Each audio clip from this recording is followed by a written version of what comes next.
যেদিন আরাফাত রহমান কোকোর লাশ এই দেশে আসলো, তার বডি এদেশে আসলো, সেই দিন যেই নাটকটা করা হয়েছে সমস্ত টক শোতে, সেই রাতে আমি প্রতিটা চ্যানেল ঘুরে ঘুরে দেখেছি।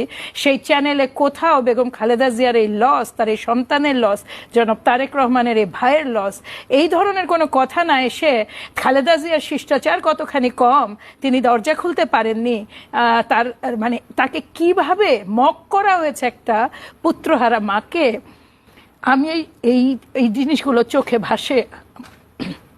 I am sorry for being emotional, কিন্তু এই পরিবারটার সাথে যেটা হয়েছে সেটা আমরা কর্মীরা অসংখ্য পরিবার নির্যাতনের শিকার। আমাদের সম্মানিত ভারপ্রাপ্ত চেয়ারম্যান যখন বলেছেন তিনি হাজারো পরিবার, কিন্তু হাজারো পরিবার এটা পার করেনি, হাজারো পরিবার এটা পার করেনি। এই পরিবারটা যেটা করেছে সেটা হাজারো পরিবার করেনি। আমি এটা আপনাকে দায়িত্ব নিয়ে বলি। তার আপনাকে আরেকটা ঘটনা বলি। কোকো রহমানের 2 মেয়ে দেশে এসেছিল, তার বেগম খালেদা জিয়ার বাসায় তার দাদির সাথে সময় কাটানোর জন্য ইলেকট্রিসিটি লাইন কেটে দেওয়া হয় ওই বাচ্চাগুলো, এবং দুদকে মামলা করে দেওয়া হয় যেন তারা দেশে থাকতে না পারে। এই যে এখন বেগম খালেদা জিয়ার এই বয়সে এখন তার ইমিউনিটি সিরিয়াসলি কম্প্রোমাইজড, তার ইমিউনিটি এতটা কম্প্রোমাইজ যে তার কাছে বাইরের লোকজন সেভাবে উঠা বসা করতে পারে না।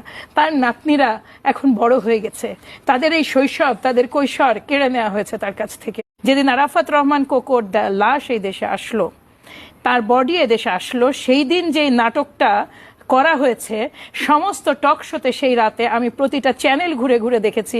সেই চ্যানেলে কোথাও বেগম খালেদা জিয়ার এই লস, তার এই সন্তানের লস, জনাব তারেক রহমানের এই ভাইয়ের লস, এই ধরনের কোনো কথা না এসে খালেদা জিয়ার শিষ্টাচার কতখানি কম, তিনি দরজা খুলতে পারেননি, তার মানে তাকে কিভাবে মক করা হয়েছে একটা পুত্রহারা মাকে, আমি এই এই জিনিসগুলো চোখে ভাসে। I am sorry for being emotional, কিন্তু এই পরিবারটার সাথে যেটা হয়েছে সেটা আমরা কর্মীরা অসংখ্য পরিবার নির্যাতনের শিকার। আমাদের সম্মানিত ভারপ্রাপ্ত চেয়ারম্যান যখন বলেছেন তিনি হাজারো পরিবার, কিন্তু হাজারো পরিবার এটা পার করেনি, হাজারো পরিবার এটা পার করেনি। এই পরিবারটা যেটা করেছে সেটা হাজারো পরিবার করেনি। আমি এটা আপনাকে দায়িত্ব নিয়ে বলি। তার আপনাকে আরেকটা ঘটনা বলি। কোকো রহমানের 2 মেয়ে দেশে এসেছিল, তার বেগম খালেদা জিয়ার বাসায় তার দাদির সাথে সময় কাটানোর জন্য ইলেকট্রিসিটি লাইন কেটে দেওয়া হয় ওই বাচ্চাগুলো, এবং দুদকে মামলা করে দেওয়া হয় যেন তারা দেশে থাকতে না পারে। এই যে এখন বেগম খালেদা জিয়ার এই বয়সে এখন তার ইমিউনিটি সিরিয়াসলি কম্প্রোমাইজড, তার ইমিউনিটি এতটা কম্প্রোমাইজ যে তার কাছে বাইরের লোকজন সেভাবে উঠা বসা করতে পারে না।